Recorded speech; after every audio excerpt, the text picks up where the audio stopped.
Esto es Némesis con nuestro podcast El COVID-19 y la desigualdad social. Comienza el lado B. Ahora, si hablamos de los que no tienen acceso a información y a recursos, las poblaciones que podemos mencionar son, como siempre, las personas con alguna discapacidad, las personas de origen indígena, los migrantes, las trabajadoras sexuales, exacto, y también las poblaciones que están en situación de cárcel. Y en situación de calle.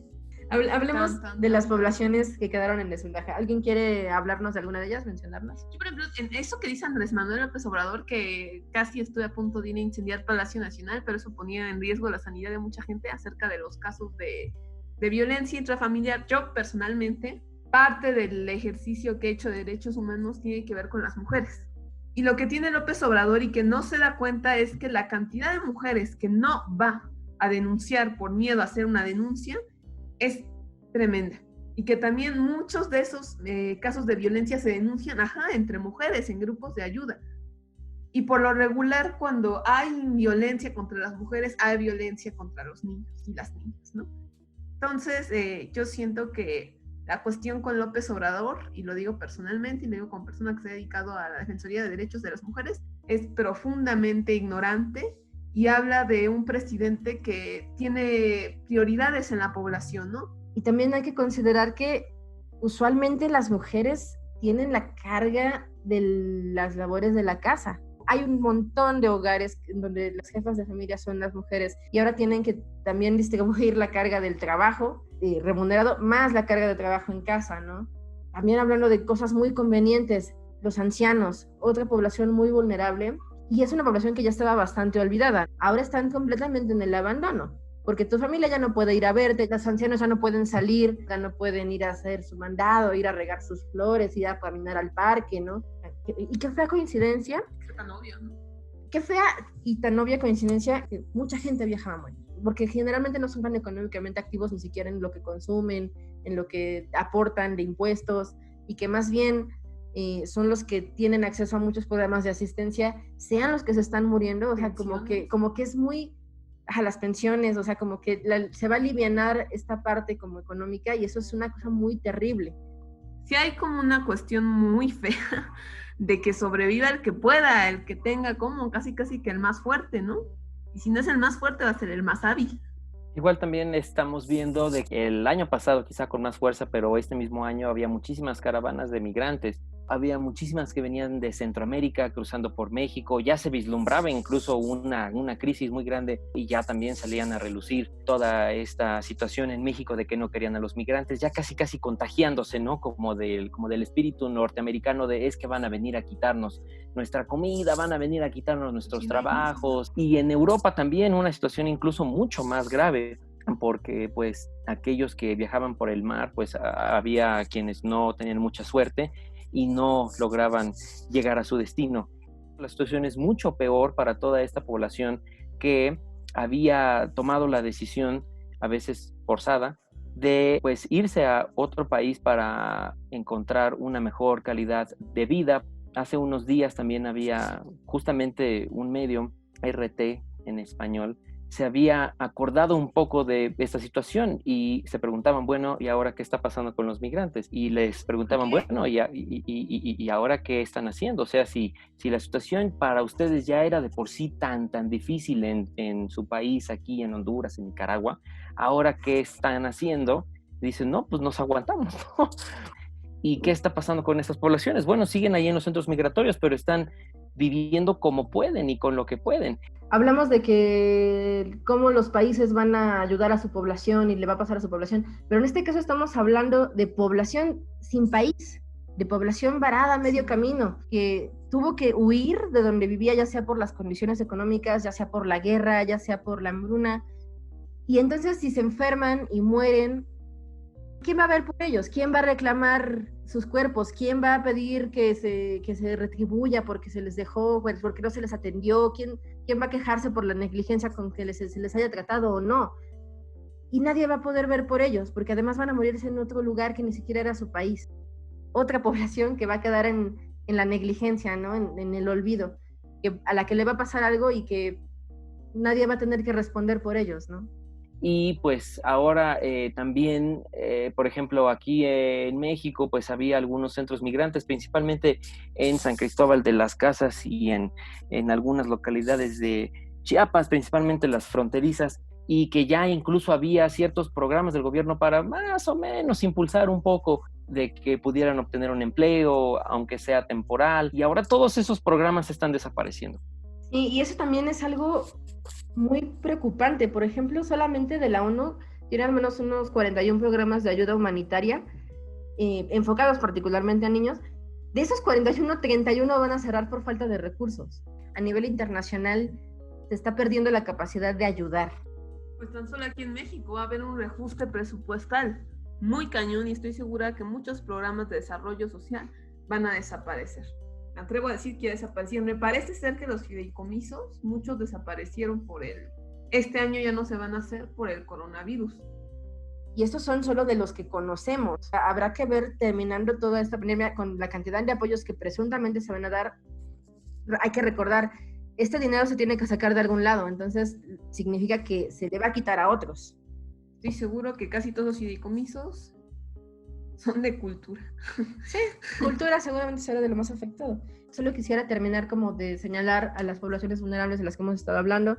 Entonces tenemos a las mujeres, a los niños, a los adultos mayores, a los migrantes. También habría que contar entre estas poblaciones a las personas con discapacidad.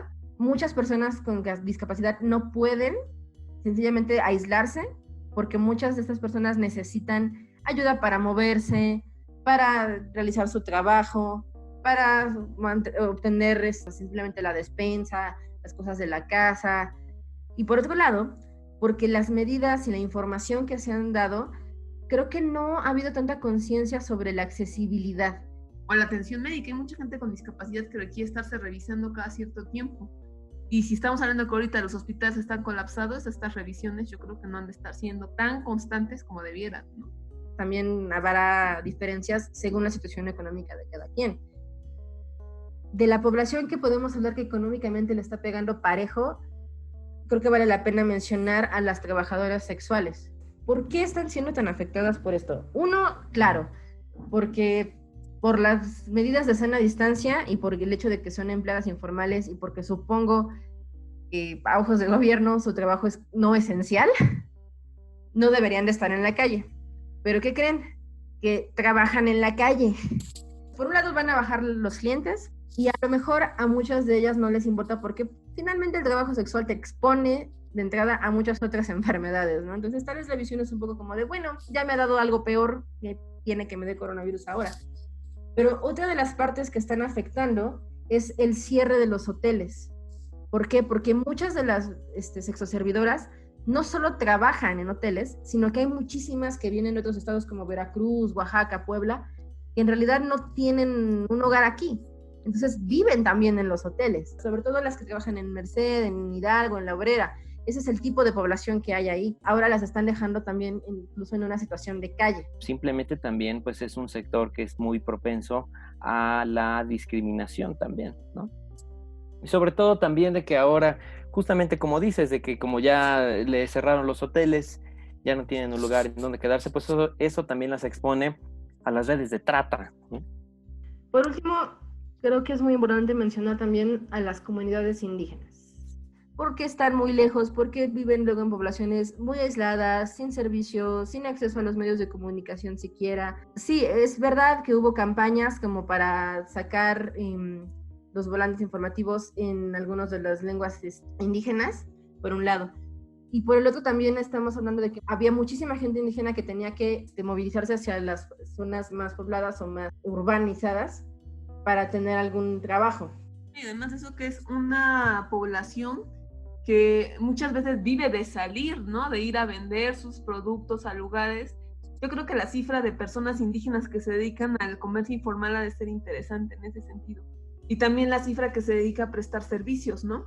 A ver, también pensemos, en las zonas rurales va a ser muy difícil que haya hospitales. O sea, a veces con trabajos hay una clínica que tenga el mínimo de material médico para atender a una persona.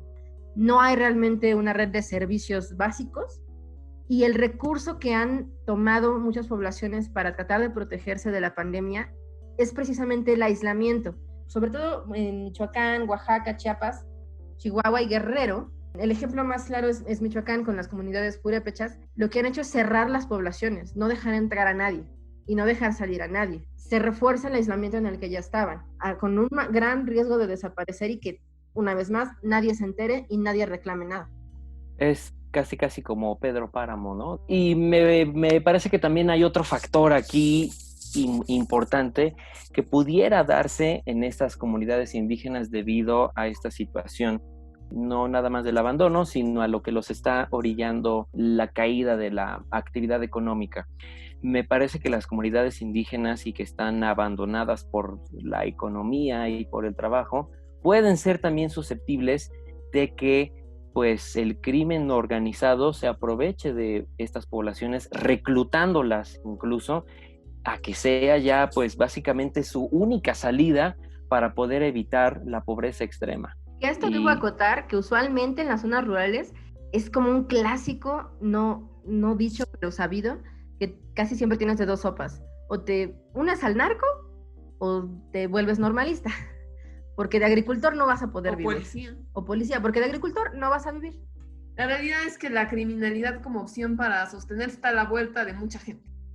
¿Por qué para mí era importante señalar a estas poblaciones? Hay algo que yo noto en común entre todas ellas, una falta de autonomía para garantizarse a sí mismos una vida digna, y esto está muy relacionado con la cuestión de los programas sociales.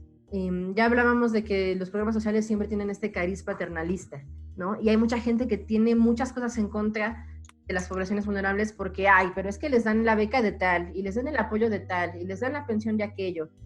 Yo soy de la opinión de que los programas sociales no solo son un paliativo, sino que son muy convenientes para mantener a la gente en un estado de pobreza, porque usualmente lo que un programa te dé realmente no es suficiente para mantener una vida digna, una vida con acceso a las cosas básicas como una buena alimentación o una educación, y también son muy efímeros. Los políticos quieren quedar bien con la gente, entonces te voy a dar tu beca, te voy a dar tu apoyo económico, te voy a dar tus vales de despensa, tus vales para los útiles escolares, pero en cuando termina mi periodo, ¿sabes qué? Pues esto nada más era mío, yo me lo llevo, se terminó.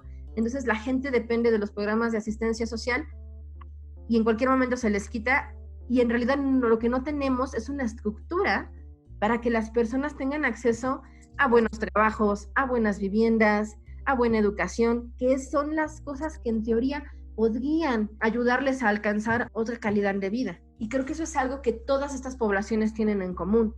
No tenemos una política orientada a volverlas autónomas. Y eso creo que se ha extendido en general a todas las personas que ahorita se han quedado sin trabajo. Dependemos de un trabajo, dependemos de un salario, dependemos de un programa de apoyo. No tenemos la capacidad de vivir por nosotros mismos. Yo pienso que ahí hay una cuestión y se llama agenda política de intereses del gobierno en turno. Tú podrás tener una serie de situaciones urgentes en tu país, pero dependiendo de quién tome el poder va a ser como la agenda se oriente, ¿no? Y dependiendo de cuál es la ideología del partido y hacia dónde tira es como lo van a atender. Muchas de las políticas públicas en México no están hechas pensadas en problemas que sean reales, sino en problemas que son urgentes, ¿no? Entonces, por ejemplo, si yo llego al poder y me es más fácil darle becas a las madres solteras que ponerme a investigar por qué hay tantas madres solteras en México, por qué el embarazo adolescente, si me resuelve más rápido dar becas, voy a dar becas. Y en el asunto de las poblaciones indígenas, pues son poblaciones totalmente incómodas porque ahí te metes con la situación de las tierras, ¿no? Te metes con la situación de la autodeterminación de los pueblos, te metes con los usos y costumbres, te metes en un montón de cosas.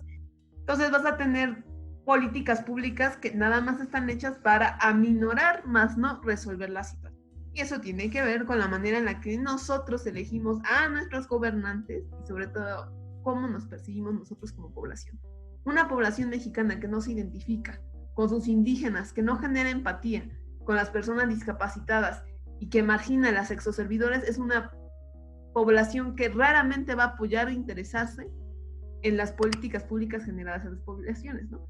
que yo como veo a López Obrador tiene una idea totalmente paternalista. López Obrador da becas, da abrazos, se la pasa haciendo programas sociales, entonces eso no lo vamos a resolver en este sexenio. Y sí, es verdad que se han creado programas, en teoría, para estas poblaciones y medidas como de apoyo, ¿no? Acciones de emergencia, pero sí es importante ponernos a pensar en qué va a pasar a partir de ahora, sobre todo ahora que va a comenzar la vuelta de la nueva normalidad. ¿En qué va a consistir esta nueva normalidad?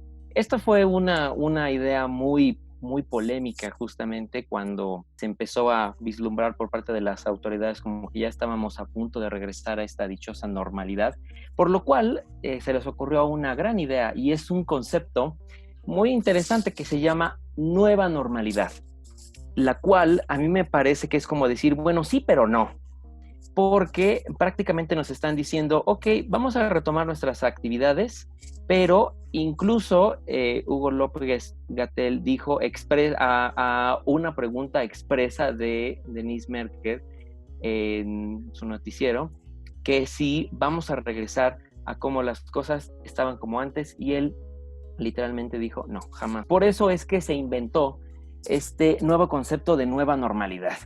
¿Y en qué consiste? De hecho, ya comienza desde ya en los municipios que muy poéticamente, como a este presidente le gusta nombrar estas cosas, los municipios de la esperanza, que son 269 municipios, la mayoría de estos ubicados en Oaxaca, los cuales no registran un solo contagio de coronavirus. A partir del lunes 18 de mayo, estos municipios entrarán en esta modalidad y comenzarán a reactivar sus actividades poco a poco, principalmente las actividades económicas. ¿Y qué pasa para el resto del país? Bueno, pues esto es a través de un semáforo por colores: rojo, naranja, amarillo y verde. Cuando el semáforo está en rojo, hay alerta sanitaria máxima en esa localidad y solamente estarán en funciones las actividades esenciales. Cuando ya se determine que esa localidad está en un semáforo naranja, se podrán ampliar las actividades esenciales y las no esenciales de manera reducida. Hasta el momento, insisto, es un plan muy ambiguo, no se ha especificado cuáles serán esas actividades no esenciales que podrán operar de manera reducida. Y después de esta viene la fase de color amarillo, en las cuales las localidades comenzarán a abrir los espacios públicos cerrados, tales como museos, iglesias, plazas comerciales, cines, de manera reducida. Las personas vulnerables tendrán que recibir un cuidado medio y las actividades productivas, tales como la minería, construcción, industria automotriz, regresarán a una nueva normalidad más abierta. Y finalmente, cuando el semáforo esté en el color verde, es porque ya los espacios públicos, tanto abiertos como cerrados, serán reabiertos por completo, las clases presenciales volverán y las personas vulnerables ya no necesitarán ningún cuidado de control. ¿Y cuál será el caso para la Ciudad de México? Se dice que pudiéramos entrar en esta fase de nueva normalidad a partir del 15 de junio. Pero esto no es completamente seguro porque se tendrá que ver cuando, digamos, el número de contagios diarios comiencen a reducir y el número de muertes diarias también comiencen a reducir. Entonces, pues, debido a todas estas cifras que son ambiguas, que no son completamente seguras, que no sabemos muy bien exactamente cuál es la situación que está pasando, me parece que este plan de nueva normalidad es completamente ambiguo, es completamente sacado de la manga y que es nada más para intentar dar un poco de tranquilidad a la gente que ya está desesperada de cuándo regresar a la normalidad. Con este plan de la nueva normalidad, me parece que las autoridades están cediendo a la presión de no solamente de la gente, sino la presión de las empresas y de las grandes corporaciones que ya quieren regresar lo más pronto posible a las actividades.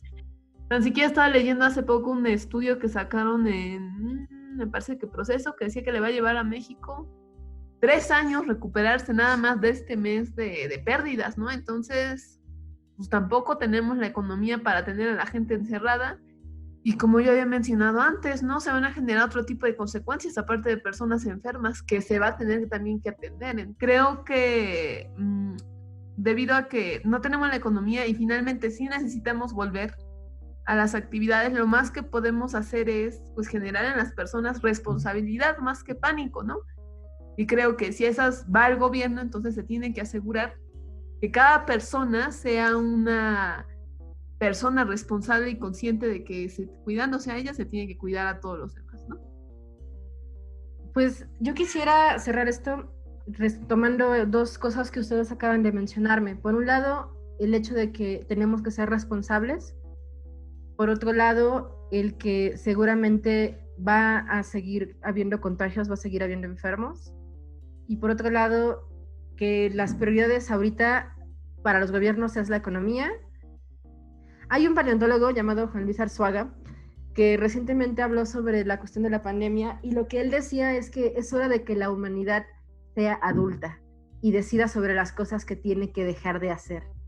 Si pensamos en esta pandemia como una gripe, en el sentido de que casi siempre es una protesta de nuestro cuerpo, ¿no? ¿Por qué no nos estamos tapando bien? ¿Por qué no estamos comiendo bien? ¿Por qué no estamos viviendo bien? Si pensamos en la situación mundial como una gripe de nuestra especie, entonces estoy muy de acuerdo con él y habría que empezar a considerar realmente cuál queremos que sea la normalidad y cuáles van a ser nuestras prioridades de ahora en adelante. Y creo que justamente enfrentarlas con empatía y con mucha responsabilidad tal vez vaya a ser la clave para que logremos sobrevivir, ya viéndome muy dramática, como especie. Porque si no, se va a cumplir este presagio súper ominoso y súper terrible del darwinismo social. Y en pos de que sobreviva el capitalismo, vamos a sacrificar a las personas más desfavorecidas. Yo espero de verdad que no suceda y que todos podamos llevarnos esta reflexión sobre, a nivel incluso personal, qué puedo hacer con mi vida y qué puedo hacer para los otros, ¿no? Para que nos cuidemos entre todos y para que decidamos cuál va a ser también nuestra personal nueva normalidad y que sea para mejor. Despierten, entes errantes del internet. Ha terminado el lado B de nuestro segundo podcast, el COVID-19 y la desigualdad social. Nuevamente, gracias a Jesús Daza y a Danae Benítez por sus aportaciones. Gracias a ustedes por habernos prestado sus oídos y en el siguiente episodio daremos inicio al tema el COVID-19 y la situación laboral. Avísenle a sus godines más cercanos porque esto podría interesarles. Habrá algunas referencias en la descripción del capítulo. Sean libres de compartir sus comentarios. Yo soy Luna y espero convertirme en una némesis digna para todos ustedes. Hasta pronto.